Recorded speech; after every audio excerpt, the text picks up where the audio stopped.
الحمد للہ رب العالمین والصلاة والسلام علی اشرف الانبیاء والمرسلین وعلی آلہ وصحبہ ومن تبعہم بإحسان الی یوم الدین، اما بعد۔ سیرت کی ان مجلسوں میں آپ سب کا استقبال ہے۔ اللہ تعالی سیرت کی جو کچھ باتیں ہم سنتے ہیں اس پر مجھے اور آپ کو عمل کرنے کی توفیق دے، آمین۔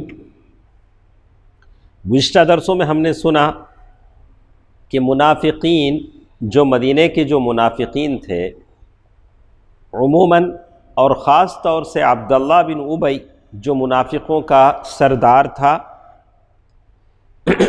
یہ ہمیشہ اس کی ایک کوشش رہی کہ مسلمانوں میں خوف دہشت کا ماحول پیدا کیا جائے۔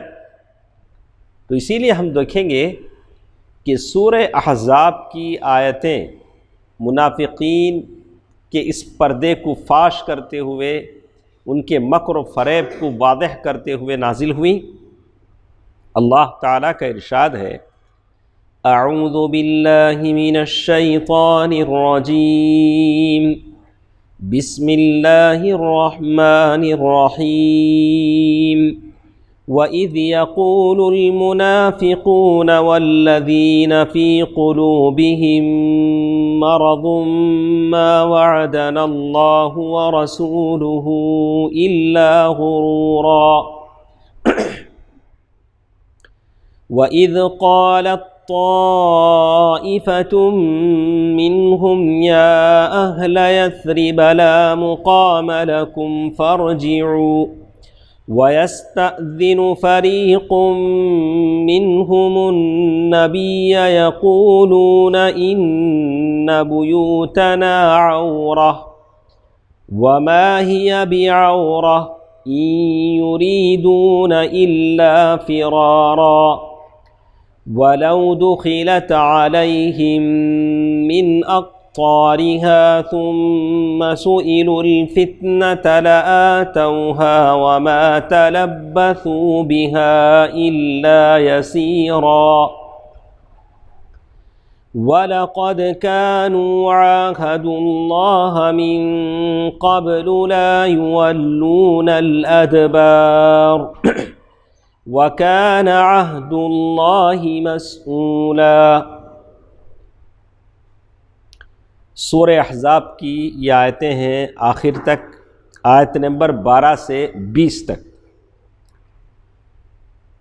ان آیتوں میں سب سے پہلے ان آیتوں کا ترجمہ ہم آپ کے سامنے پڑھ دیتے ہیں۔ اور جب منافقین اور وہ لوگ جن کے دلوں میں بیماری ہے، ایک بیماری وہ ہوتی ہے جس کا علاج آدمی کراتا ہے، بائی پاس سرجری کچھ بھی ہے، لیکن یہ روحانی بیماری ہے، نفاق کی بیماری۔ جن کے دلوں میں بیماری ہے وہ کہہ رہے تھے کہ ہم سے اللہ اور اس کے رسول نے جو وعدہ کیا تھا وہ صرف دھوکہ تھا۔ اللہ اور اس کے رسول کے وعدے کو انہوں نے دھوکہ کہا، وہ محض فریب تھا۔ اور جب ان میں سے ایک گروہ کہہ رہا تھا کہ اے مدینے والو، اے یثرب والو، اب تمہارے لیے ٹھہرنے کی گنجائش نہیں، لہذا پلٹ چلو، اور ان میں سے ایک اور جماعت اللہ کے نبی صلی اللہ علیہ وسلم سے اجازت مانگ رہی تھی کہ ہمارے گھر کھلے پڑے ہیں، مدینہ چھوڑ کے ہم یہاں آئے ہیں، ہمارے گھر مدینے میں کھلے ہیں اور ان کی حفاظت کا کوئی انتظام نہیں ہے۔ تو یہ سارے بہانے اس لیے ہیں کہ یہ لوگ صرف بھاگنا چاہتے تھے۔ جیسے کسی کام کے لیے آپ کسی کو بلائیں، وہ آنا نہیں چاہتا تو کیا کرے گا؟ کوئی نہ کوئی بہانہ بنائے گا۔ اور اگر شہر کے اطراف سے ان پر دھاوا بول دیا گیا ہوتا اور ان سے فتنے میں شرکت کا سوال کیا گیا ہوتا تو یہ اس میں جا پڑتے اور بمشکل ہی کچھ رکتے۔ انہوں نے اس سے پہلے اللہ سے عہد کیا تھا کہ پیٹھ نہ پھیریں گے اور اللہ سے کیے ہوئے وعدے کی باز پرس ہو کر رہنی ہے۔ آپ صلی اللہ علیہ وسلم سے کہا جا رہا ہے کہ آپ کہہ دیجئے کہ تم موت یا قتل سے بھاگو گے تو یہ بھگدڑ تمہیں نفع نہیں دے گی۔ کہاں تک بھاگے گا آدمی؟ کہیں نہ کہیں موت آ جائے گی۔ اور ایسی صورت میں فائدہ تھوڑا، تمتع کا تھوڑا ہی موقع دیا جائے گا، ہو سکتا ہے تھوڑا فائدہ اٹھا لو، بھاگ جاؤ، بچنے کی کوشش کرو۔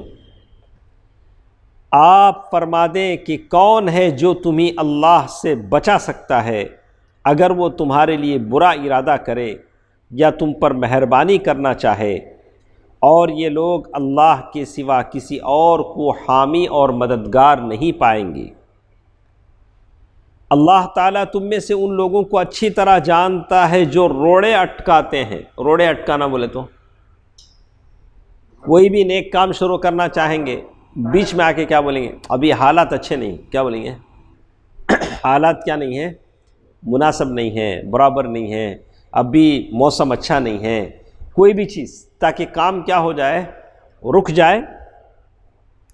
اور اپنے بھائیوں سے کہتے ہیں ہماری طرف آؤ، اور جو لڑائی میں صرف تھوڑا سا حصہ لیتے ہیں، جو تمہارے ساتھ دینے میں انتہائی بخیل ہیں، جب خطرہ آ پڑے تو آپ دیکھیں گے کہ آپ کی طرف اس طرح دیدے پھرا پھرا کر دیکھتے ہیں جیسے مرنے والے پر موت طاری ہو رہی ہے۔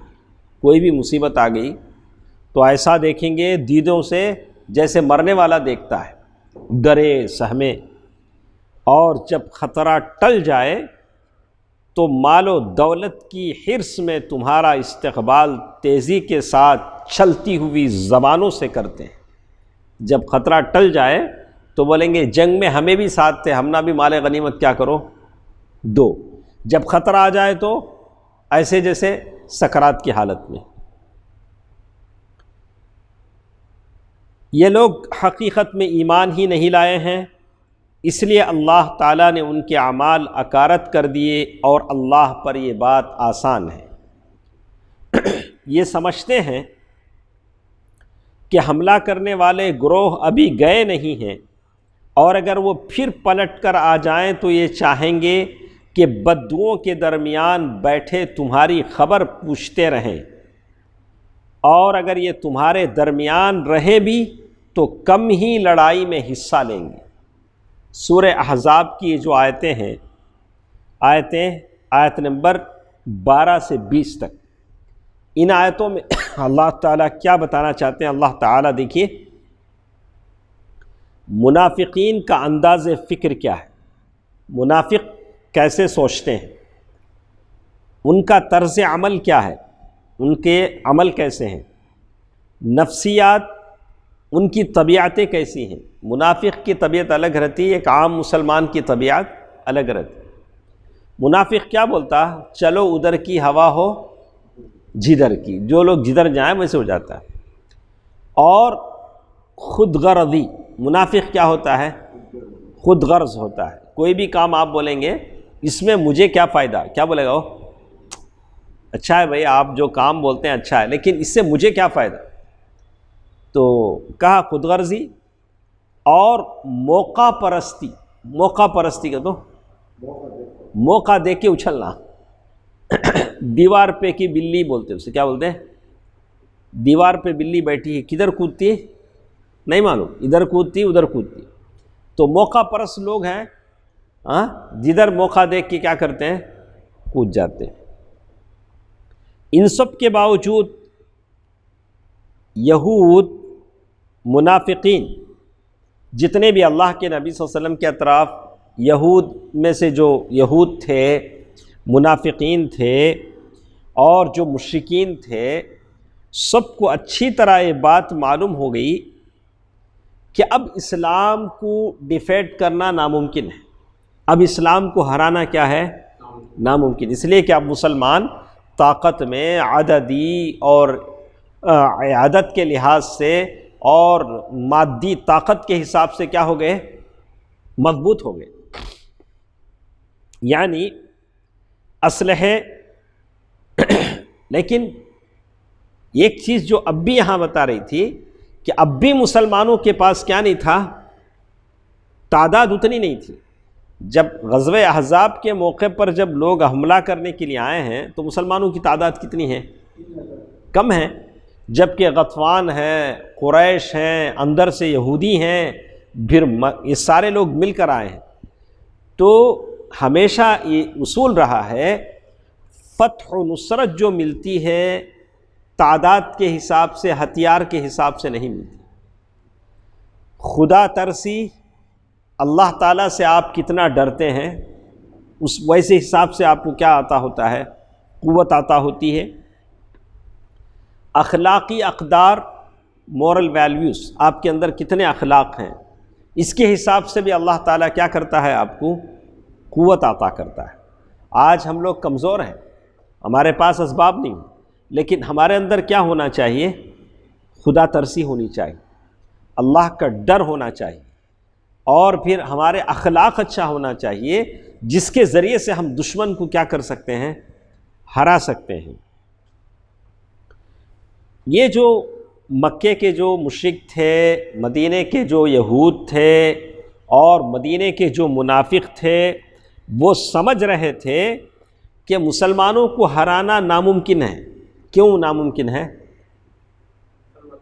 اب نہیں، ابھی بھی طاقت نہیں ہوا۔ کون سے حساب سے طاقتور ہیں؟ خدا ترسی میں اور اخلاقی اعتبار سے۔ ابھی بھی جہاں نفری تعداد ہے، انسانوں کی جو تعداد ہے یا اسباب، ہتھیار، اسلحہ ہیں، ابھی بھی وہ لوگ کیا ہیں؟ کمزور ہیں۔ لیکن اللہ تعالیٰ کا ڈر ہے، وہ عزیمت ہے، وہ صبر ہے، وہ اخلاق ہیں، اور وہ آخرت کا تصور ہے، جس کی وجہ سے وہ لوگ کیا ہیں؟ طاقتور ہیں۔ دیکھیے، اور یہ بھی کہ اسلام کے نام سے جڑ جانے والا ہر فرد کے اندر یہ اسپرٹ تھا۔ ایسا نہیں تھا ابھی ہماری یہ جمعیت ہے، کتنے ممبرز ہیں؟ کئی ممبرز ہیں، کئی برانچز ہیں، لیکن اس میں ایکٹیو ممبرز کتنے ہیں؟ انگلیوں پہ گنے جا سکتے ہیں، 30، 15، 20، لیکن پورے کیا ہیں؟ صرف نام کے واسطے، میں بھی ایک اس کے ساتھ۔ لیکن اس وقت ایسی بات نہیں تھی۔ جو بھی مسلمان تھا اس کے اندر یہ حوصلہ تھا، یہ ایمان تھا، یہ عزیمت تھی، کہ اسی لیے کہتے ہیں، اور یہ ساری تربیت جو انہوں نے لی تھی صحابہ، کس سے؟ سرچشمہ کون تھے؟ اللہ کے نبی صلی اللہ علیہ وسلم۔ اور آپ کے اخلاق، وَإِنَّكَ لَعَلَىٰ خُلُقٍ عَظِيمٍ، آپ بلند اخلاق پر فائز تھے۔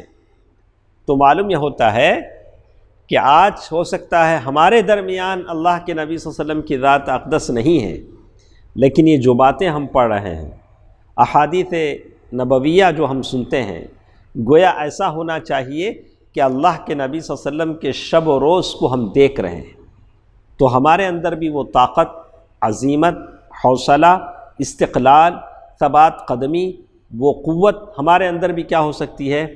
پیدا ہو سکتی ہے، جب کہ ہم اللہ کے نبی صلی اللہ علیہ وسلم سے اپنے رشتے کو کیا کریں؟ جوڑ دیں۔ اللہ کے نبی صلی اللہ علیہ وسلم سے کیا کریں؟ اپنے رشتے کو جوڑ دیں۔ اسی طرح یہ جو اسلام دشمن، سمجھ میں آیا پورا جو پیراگراف ہے، جتنے بھی دشمن تھے وہ اس بات کو سمجھ گئے کہ اب اسلامی لشکر کو ڈیفیٹ کرنا ناممکن ہے۔ یہ اس لیے نہیں کہ ان کے پاس تعداد زیادہ ہے، اسلحہ زیادہ ہے، بلکہ اس لیے کہ وہ اللہ تعالیٰ کا ڈر، خدا ترسی سے لبریز ہیں، اچھے اخلاق کے مالک ہیں، جن سے دشمن خود ان کا گرویدہ ہو جاتا ہے۔ اسی طرح یہ جو اسلام دشمن طاقتیں تھیں، تقریباً مدینہ آنے کے بعد 4-5 سال تک تو جنگیں ہوتی رہیں، جنگ بدر، جنگ احد، بہت سارے غزوے ہوئے، سریات ہوئے، تو لیکن دشمنوں کی سمجھ میں یہ بات آ گئی کہ اس دین کے ماننے والوں کو اسلحے کی بنیاد پر ہرانا ناممکن ہے۔ دشمنوں کی سمجھ میں کیا آ گیا؟ اسلام کے ماننے والوں کو کس بنیاد پر شکست نہیں دے سکتے ہیں؟ اسلحے کی بنیاد پر۔ اب انہوں نے ایک منصوبہ بنایا. بالکل یہی منصوبہ آج بھی ہو رہا ہے. پوری دنیا میں آپ جان لیں کہ اسلام کو بدنام کرنے کا ایک پوری دنیا جو مغربی دنیا ہے وہ چاہتی ہے کہ اسلام کو بدنام کرے. خود فلمی دنیا ہے جس میں ہمیشہ ولن کیا ہوتا ہے؟ مسلمان ہی ہوتا. اچھے اخلاق پیش کرنے والا کیا ہوگا؟ دوسرے قوم کا رہے گا. لیکن چورا، ڈکیتی، زنا، لوٹ مار کرنے والا کون رہے گا؟ مسلمان. اب اسے مسلمان بنانے کے لیے کیا کرنا؟ یا ایک موٹی تعویذ بندالنا. کیا کرتے زیادہ سے زیادہ مسلمان بتانے کے لیے؟ آپ کوئی بھی ایک سیریل اٹھا لیں، کوئی بھی ایک فلم اٹھا لیں. ہم مانتے ہیں کہ ہمارے گھروں میں ٹی وی نہیں ہے، ہم لوگ سنیما ہال نہیں جاتے ہیں، یہ چیزیں حرام ہیں. لیکن عام مسلمانوں کو جو یہ بتایا جا رہا ہے گھر گھر میں، یہی کچھ بتایا جاتا ہے کہ مسلمان سفاک ہیں، ظالم ہیں، بدخلق ہیں، شرابی ہیں، زانی ہیں، ایسا سب کچھ کرتے ہیں. لیکن ان پر پکڑ دھکڑ کرنے والا کوئی نہیں ہے. تو زیادہ سے زیادہ مسلمان بتانے کے لیے کیا کریں گے؟ ایک لال رومال سر پہ ڈال دیں گے، سعودی کا رومال. تو اس سے معلوم ہوتا ہے کہ یہ مسلمان ہے. تو بالکل وہ زمانے کے جو دشمن تھے انہوں نے کہا کہ اب اس قوم کو ہتھیار کے بلبوتے پر، اسلحے کے بلبوتے پر ہرایا نہیں جا سکتا، تو ان کی شبیہ مسخ کر دی جائے، ان کا نام کیا ہو جائے؟ ان کے نام پر قدغن لگایا جائے، ان کے نام کو بدنام کیا جائے کہ اسلام کے اصول ایسے ظالمانہ ہیں جیسے آج پورا یورپ روتا ہے. اگر ایک گیس چیمبروں میں ڈال کر انگنت لوگوں کو مار دیں، زندہ جلا دیں، کوئی پوچھنے والا نہیں. ایک آدمی کسی کو قتل کرتا ہے، قصاص کے طور پر اس کی گردن نکالی جاتی ہے تو سارا یورپ روتا ہے. کسی کے ہاتھ کاٹا جاتا ہے تو سارا یورپ روتا ہے، چاہے وہ ایشیا واچ ہو، چاہے وہ عالمی انسانی کی تنظیمیں ہوں یا جو بھی ہوں، یہ سارے کے سارے کیا کرتے ہیں؟ وہی قاتل، وہی منصف، وہی شاہد، میرے اقربا کرے میرے قتل کا دعویٰ کس پر؟ کیا کہتے ہیں سنا بھائی؟ وہی قاتل کون؟ انوج. وہی منصف، جج کون؟ وہی شاہد، وٹنس کون؟ انوج. میرے اقربا کریں میرے قتل کا دعویٰ کس پر؟ میرے قتل کا دعویٰ ابھی کس پر چلے گا جبکہ قتل کرنے والے وہ ہیں، فیصلے کرنے والے وہ ہیں، گواہ دینے والے وہ ہیں. بالکل یہی حالت آج ہماری. تو وہ زمانے بھی ان لوگوں نے کہا کہ اب مسلمانوں کو ہرانا ناممکن ہے، تو ایسا کرتے ہیں کہ اسلام کی شبیہ کو بگاڑ دیتے ہیں. شبیہ کے معنی امیج، اسلام کے امیج کو کیا کرتے ہیں؟ بگاڑ دیتے ہیں. طرح طرح سے انہوں نے. تو اب پہلے وسیع پیمانے پر انہوں نے کام شروع کیا. کہاں ہم جیسے کہتے ہیں، اب جیسے ہم لوگ نصابی کتابوں میں پڑھتے ہیں، جو سلیبس کی کتابیں ہیں، اسکول میں 2 بچے پڑھتے ہیں، اس میں ایک بچے کے اخلاق اچھے نہیں ہیں، وہ چوتے ارے کس لیے تمہارے اخلاق؟ اس لیے کہ گوشت کھاتے ہیں، اس لیے ان کے اخلاق کیا نہیں ہے؟ گوشت کھانے کو اخلاق کو کوئی تعلق ہے؟ صرف اس طرح کا ایک پروپیگنڈا مسلمانوں کے تعلق سے. مسلمان محنت کی روٹی کھاتا ہے، ہو سکتا ہے کہ اچھا نہیں پڑتا ہو، لیکن تمہاری بائک سے لے کر، تمہاری سائیکل سے لے کر تمہاری کار تک کا میکینک کون ہے؟ وہی مسلمان ہے. وہ ساری محنتیں کرتے ہیں، ساری محنت کی روٹی کھاتے ہیں، عزت کی روٹی کھاتے ہیں. تو یہاں یہ بتایا گیا کہ انہوں نے اب کیا کام شروع کیا دشمنوں نے؟ اکرم بھائی، نام بگاڑنا. مجھے معلوم ہے کہ اکرم بھائی کا میں کچھ نہیں کر سکتا، کم از کم کیا کر سکتا ہوں؟ ان کے نام کو کیا کر سکتا ہوں؟ امیج بگاڑ سکتا ہوں. تو اب سب سے پہلا ان کا نشانہ ٹارگٹ تھا اللہ کے نبی صلی اللہ علیہ وسلم. کہاں سے انہوں نے شروع کیا؟ اللہ کے نبی صلی اللہ علیہ وسلم سے. تو منافقین مسلمانوں ہی کے ساتھ مدینے میں رہتے تھے، مسلمانوں کے ساتھ ملتے جلتے تھے، اٹھتے بیٹھتے تھے، ہم مشرب تھے. ساتھ چائے ساتھ پیتے پلاتے بیٹھتے کھاتے پیتے ہنستے سارے، اور ان کے احساسات کو کسی بھی مناسب موقع پر بآسانی بھڑکا سکتے تھے۔ کوئی بھی ایک بات بول کے آپس میں ایک دوسرے کو کیا کر سکتے تھے، اس لیے کہ ابھی نئی نئی بات تھی، اوس اور خزرج کئی جنگیں لڑ کر آپس میں ایک ہوئے تھے۔ اللہ کے نبی صلی اللہ علیہ وسلم نے باہمی اخوت کروائی تھی، بھائی چارگی کروائی تھی۔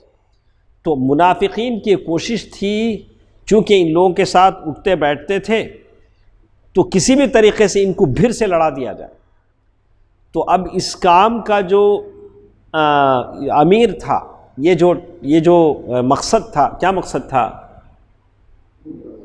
ایک مقصد یہ تھا کہ اسلام کو بگاڑا جائے، مسلمان اسلام لا کر اوس اور خزرج دوسرے لوگ جیسے آپس میں مل گئے ہیں، دوبارہ ان میں کیا کیا جائے، دشمنی پھوٹ ڈالی جائے، لڑایا جائے۔ تو اس کے لیے سب سے پہلا جو اس کا بیڑا جس نے اٹھایا، عبداللہ بن ابی۔ کون؟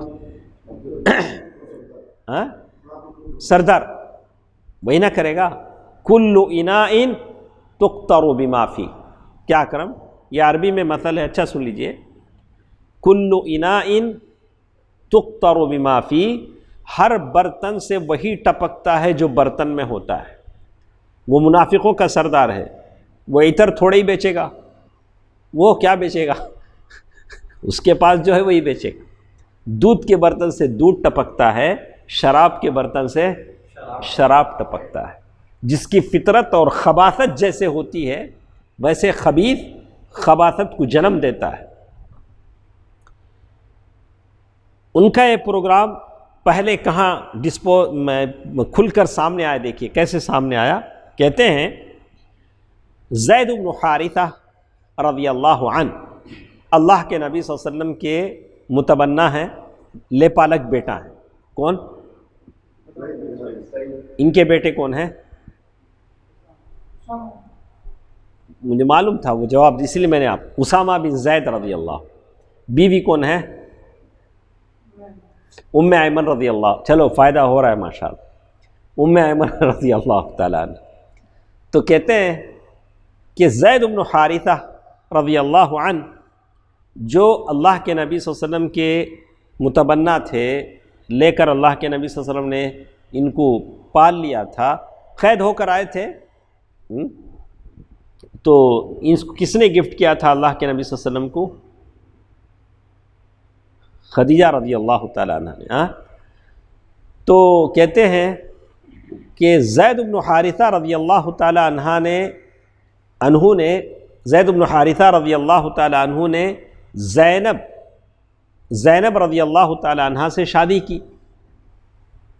لیکن کچھ انبن ہو گئی تو انہوں نے طلاق دے دی، اپنی بیوی کو طلاق دے دی۔ تو اللہ کے نبی صلی اللہ علیہ وسلم نے ان سے شادی کر لی، ام المؤمنین زینب رضی اللہ تعالیٰ عنہ سے شادی کر لی۔ عرب کا یہ دستور تھا کہ متبنہ منہ بولے بیٹے کو اپنے ریئل حقیقی بیٹے کا درجہ دیتے تھے۔ اب اللہ کے نبی صلی اللہ علیہ وسلم نے زینب رضی اللہ تعالیٰ عنہ سے شادی کر لی تو ایسا لگا کہ جیسے اپنی بہو سے شادی کر لی، ویسے کچھ انہوں نے مشہور کیا۔ تو منافقین کو دو باتیں منافقین کو اس میں مل گئی۔ منافقین کو کیا ہوا؟ دو باتیں اس میں مل گئیں۔ پہلی بات یہ ہوئی کہ اللہ کے نبی صلی اللہ علیہ وسلم نے جب زینب رضی اللہ تعالیٰ عنہ سے شادی کیا تو وہ 5ویں بیوی تھی، اور قرآن اجازت دیتا ہے صرف 4 عورتوں کا، لیکن اللہ کے نبی صلی اللہ علیہ وسلم کے لیے تخصیص نہیں ہے۔ لیکن منافقین کا کیا؟ ان کو تو مزہ آیا، انہوں نے کہا کہ کیسا قرآن کے خلاف کیسے ہو سکتا ہے، یہ شادی کیسے درست ہو سکتی ہے؟ یہ پہلا ان کا اعتراض تھا۔ دوسرا یہ کہ زینب رضی اللہ تعالی عنہا جو آپ کے منہ بولا بیٹے زید بن حارثہ کی بیوی تھی، اس لیے عرب کے دستور کے مطابق زینب رضی اللہ تعالی عنہا سے شادی کرنا ایک سنگین جرم تھا، بہت بڑا پاپ تھا، زبردست گناہ تھا۔ چنانچہ اس سلسلے میں خوب پروپیگنڈا ہوا، طرح طرح کے افسانے گھڑے گئے، اور تعجب تو یہ ہے کہ آج تک بھی بعض تفسیر لکھنے والے ان واقعات کو تفسیروں میں لکھتے ہیں۔ نہیں لکھنا چاہیے، جب باتیں غلط ہیں تو تفسیروں میں ساری چیزیں نہیں آنی چاہیے۔ اچھا، کیا لکھتے ہیں؟ اللہ کے نبی صلی اللہ علیہ وسلم ادھر سے جا رہے تھے، اچانک زینب رضی اللہ تعالی عنہا پر نظر پڑی، تو اللہ کے نبی صلی اللہ علیہ وسلم زینب رضی اللہ تعالی عنہا کے حسن سے، جمال سے متاثر ہو گئے۔ تو جب زید بن حارثہ رضی اللہ تعالی عنہ کو یہ بات معلوم ہوئی تو انہوں نے زینب کو طلاق دے کر اللہ کے نبی صلی اللہ علیہ وسلم کے لیے کیا کر دیا؟ اس طرح کا واقعہ بنایا۔ حالانکہ یہ بات کیا ہے؟ بالکل غلط ہے۔ حالانکہ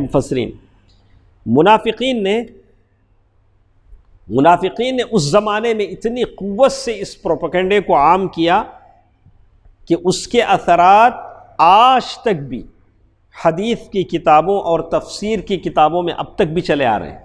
بعض تفسیر کی کتابوں میں اب تک بھی یہ واقعات ہیں، نہیں ہونا چاہیے۔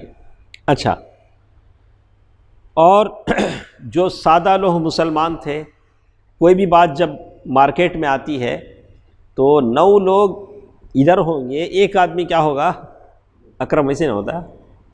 کوئی بھی بات جب باہر بازار میں آئے گی تو 9 حق پرست ایک طرف ہوں گے، لیکن کوئی ایک اس بات کی تائید کرنے والا کیا ہو جائے گا؟ مل ہی جائے گا۔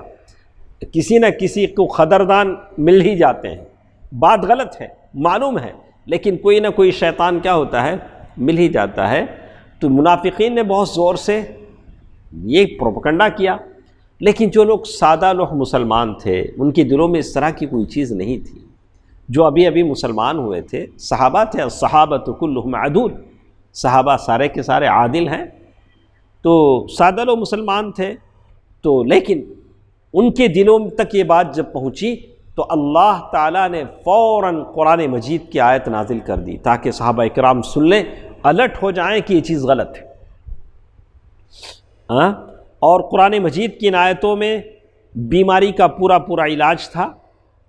تو آپ جان سکتے ہیں کہ یہ پروپیگنڈا اتنا بھیانک تھا کہ قرآن مجید کی آیتیں نازل ہو گئیں اس معاملے میں کی چیز، جیسے اللہ تعالیٰ نے کہا یا ایھا النبی اتق اللہ ولا تطع الکافرین والمنافقین ان اللہ کان علیما حکیما۔ اے نبی، اللہ سے ڈرو اور کافرین اور منافقین سے نہ دبو، بے شک اللہ تعالیٰ جاننے والا اور حکمت والا ہے۔ تو اس میں منافقین کو 2 باتیں مل گئی نہیں؟ اچھا، یہ منافقین کی حرکتوں اور کارروائیوں کی طرف ایک اشارہ تھا۔ اللہ کے نبی صلی اللہ علیہ وسلم یہ ساری حرکتیں برداشت کر رہے تھے۔ آج بھی ہم لوگ سنتے نہیں، کسی مسجد میں جاتے، امام صاحب ماشاءاللہ بہت اچھا قرآن پڑھتے، بہت اچھے آدمی، لیکن ویسے آدمی کی بھی وہاں دشمن رہتے۔ ہم کو تعجب ہوتا، ارے ایسے اللہ والے کے بھی دشمن ہوتے کیا؟ وہ ہم کو نہیں معلوم ہوتا۔ امام صاحب بولتے ارے یہاں بھی ہیں، ذرا لو آپ۔ تو ایسا ہر اچھے آدمی کی آزمائش اللہ تعالیٰ کیا کرتے ہیں؟ وَجَعَلْنَا بَعْضَكُمْ لِبَعْضٍ فِتْنَةً، ہم نے بعض کو بعض کے لیے کیا بنا دیا ہے؟ آزمائش بنا دیا ہے۔ ایسا نہیں ہے کہ میں خوش ہوں تو سارے مجھ سے خوش ہیں، اس میں سے ایک آدھ کیا ہوں گے؟ غلط بھی نکل جاتے ہیں۔ تو کہتے ہیں اللہ کے نبی صلی اللہ علیہ وسلم یہ ساری حرکتیں صبر اور نرمی اور تلطف کے ساتھ برداشت کر رہے تھے۔ اللہ کے نبی صلی اللہ علیہ وسلم بڑی نرمی کے ساتھ برداشت کر رہے ہیں، اور عام مسلمان بھی اس برائی سے دامن بچا کر صبر کے ساتھ برداشت کر رہے تھے، اس لیے کہ وہ جانتے تھے کہ منافق کیسے ہیں۔ اللہ تعالیٰ کا ارشاد ہے أَوَلَا يَرَوْنَ أَنَّهُمْ يُفْتَنُونَ فِي كُلِّ عَامٍ مَرَّةً أَوْ مَرَّتَيْنِ ثُمَّ لَا يَتُوبُونَ وَلَا هُمْ يَذَّكَّرُونَ۔ وہ دیکھتے نہیں کہ انہیں ہر سال ایک بار یا 2 بار فتنے میں ڈالا جاتا ہے، پھر وہ نہ تو توبہ کرتے ہیں نہ نصیحت پکڑتے ہیں۔ یا تو تھی بات منافقین کی۔ اسی طرح اس سے پہلے ہم لوگ ایک جنگ کے بارے میں پڑھے ہیں، غزوہ بنو المصطلق، نہیں نام یاد نہیں آتا آپ کو اسی لیے میں خود بولوں، غزوہ بنو المصطلق، اور ایک نام کیا تھا شعیب اس کا؟ غزوہ مریسیہ۔ وہ ایک کنواں ہے، ایک جگہ کا نام ہے۔ تو وہاں بھی اس طرح کا ایک واقعہ پیش آیا، اس لیے کہ پہلی بار کچھ منافق وہاں ساتھ ہو گئے تھے جو کبھی نہیں آئے تھے۔ اللہ تعالیٰ نے آیت نازل فرمائی، لو خرجوا فیکم ما زادوکم الا خبالا ولأوضعوا خلالکم یبغونکم الفتنہ، اگر وہ تمہارے اندر نکلتے تو تمہیں مزید فساد ہی سے دوچار کرتے۔ اگر یہ منافقین تمہارے ساتھ آئے بھی تو کیا کریں گے؟ کلائیں گے، فساد مچائیں گے، اور فتنے کی تلاش میں تمہارے اندر تگ و دو کرتے۔ اچھا، اب یہ جو غزوہ ہے، غزوہ بنو المصطلق، اس میں کیا ہوا گزشتہ درسوں میں ہم نے سنا۔ کچھ نے کہا کہ اس غزوے میں کافروں سے آمنا سامنا ہوا، لیکن ابن قیم رحمہ اللہ نے کہا کہ نہیں، یہ وہم ہے، اس غزوے میں کچھ آمنا سامنا نہیں ہوا۔ لیکن اس غزوے میں انہیں دل کی بھڑاس نکالنے کے 2 چانس ملے۔ کسے؟ منافقین۔ پہلے کتنے چانس ملے تھے زید بن حارثہ کے معاملے میں؟ 2، اب پھر 2۔ جو آدمی برائی، شر و فساد تلاشتا ہے اس کو ملتا ہی رہتا ہے۔ تو اس جنگ میں بھی ایسے ہی ہوا، جس سے اب اس لیے کہ منافقین کی کوشش تھی کہ کیسے بھی کر کے مسلمانوں کی صف میں دراڑ پیدا کر دی جائے، مسلمانوں کو لڑا دیا جائے، مسلمانوں میں شر و فساد برپا کیا جائے۔ اسی لیے آج ہم کبھی بولتے ہیں کہ ہندوستان میں مسلمان کتنے ہیں، کتنے پرسنٹیج ہیں؟ تو لوگ ہنستے ہیں، جو خاص کر ہمارے تمل ناڈو کا ایک ہے راجیہ سبھا کا ممبر ہے، وہ تو ہنستا ہے، بولتا ہے کہ کیسے باتیں کرتے ہیں آپ، کہاں ہیں مسلمان اتنے؟ وہ کیا کرتا ہے؟ بانٹتا ہے، مذاہب میں، مسالک میں بانٹتا ہے۔ کیسے اتنے پرسنٹ ہوں گے؟ آپ گن لیجئے نا، وہ مسلک کے کتنے ہیں، یہ مسلک کے کتنے ہیں، شیعہ کتنے ہیں، سنی کتنے ہیں، ڈویژن الگ الگ الگ الگ، اب بتائیے کتنے ہیں مسلمان۔ لیکن اسلام اس کے لیے نہیں آیا تھا۔ اسلام بتاتا ہے کہ اس مسلمان سب کے سب کیا ہیں؟ ایک ہے۔ مسلمانوں میں اس طرح کی کوئی یہ اونچ نیچ اور اس طرح کی تفرقہ بازی مسلمانوں کے اندر نہیں ہے۔ مسلمانوں نے کہا فتفشلوا، اگر تم ایسے ٹکڑوں میں بٹو گے تو ناکام و نامراد ہو جاؤ گے، ہار جاؤ گے، شکست کھا جاؤ گے، فتفشلوا، تم کمزور ہو جاؤ۔ تو بس یہی کوشش منافقین کی بھی تھی۔ تو انہوں نے مسلمان اللہ کے نبی صلی اللہ علیہ وسلم اور کے خلاف بدترین پروپیگنڈا شروع کیا۔ یہ دیکھیے، پہلی بات، اس غزوہ بنو المصطلق اور غزوہ مریسیہ میں کتنی باتیں ہیں؟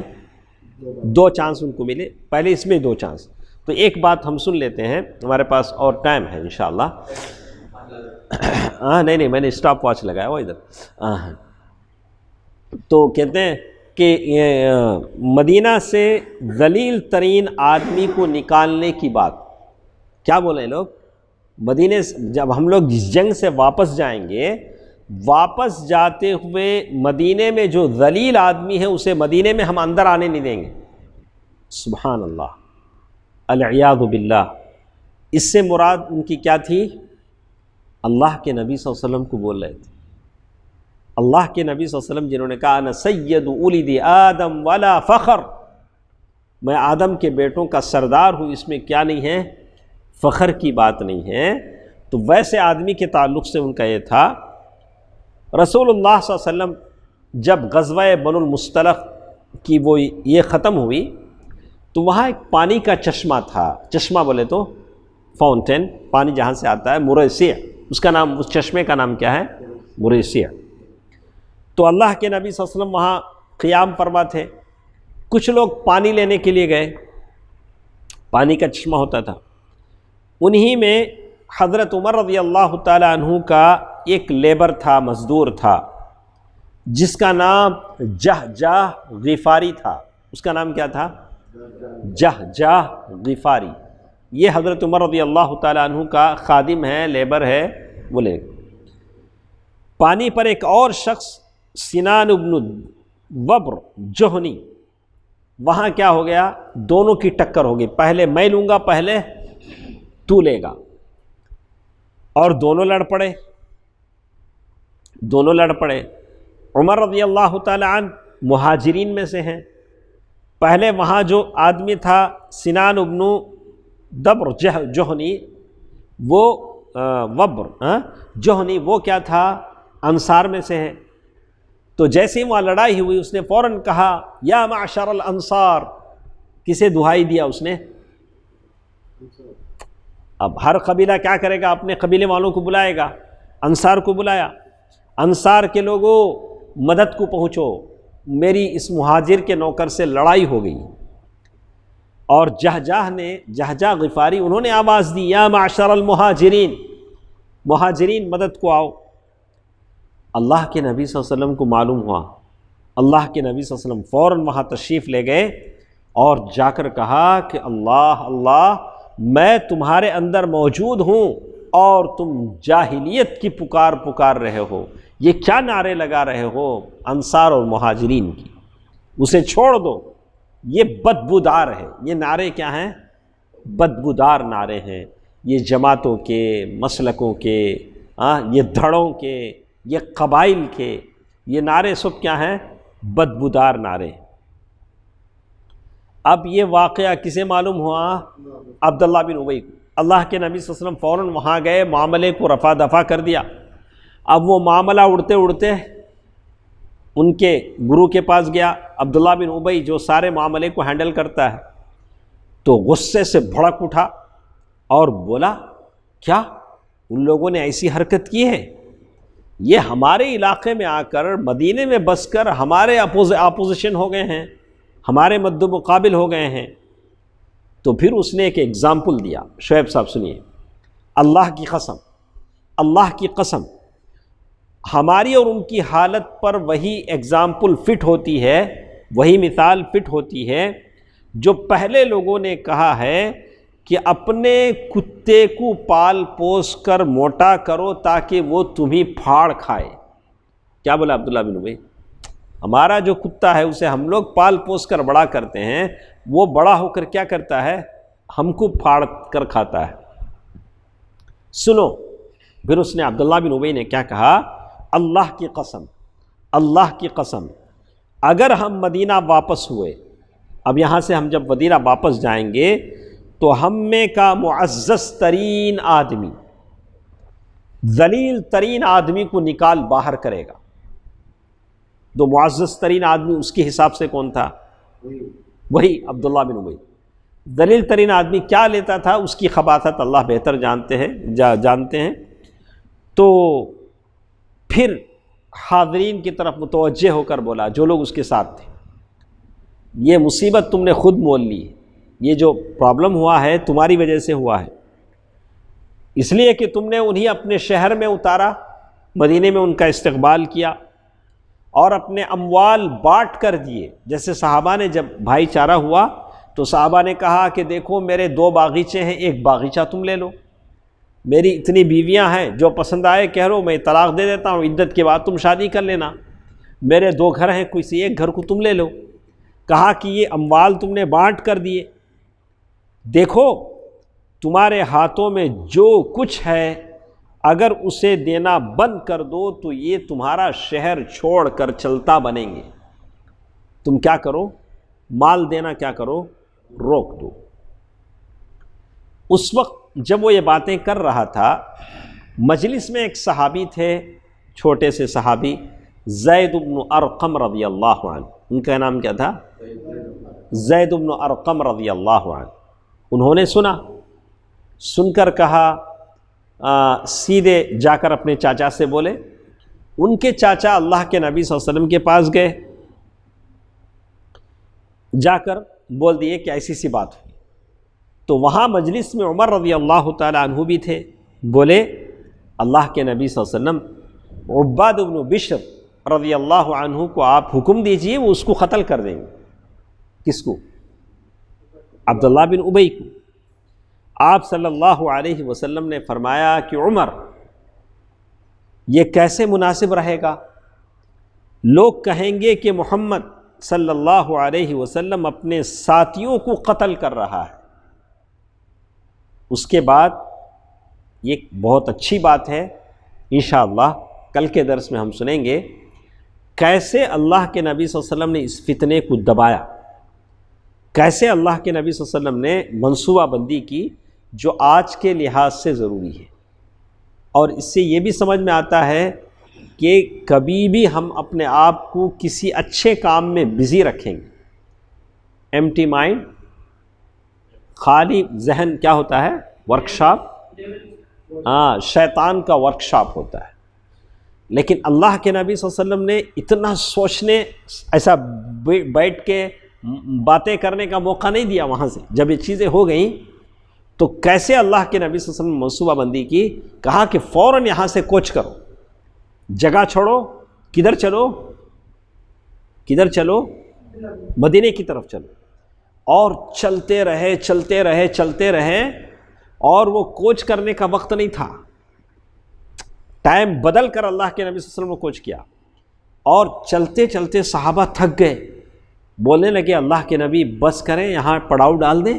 بولا کہ نہیں، چلو چلو چلو.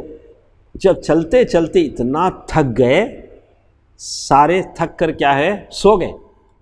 اب آپس میں مل کے بیٹھ کے اس معاملے کو لے کر ڈسکس کرنے کا کیا نہیں ملا؟ ٹائم نہیں ملا، موقع نہیں ملا.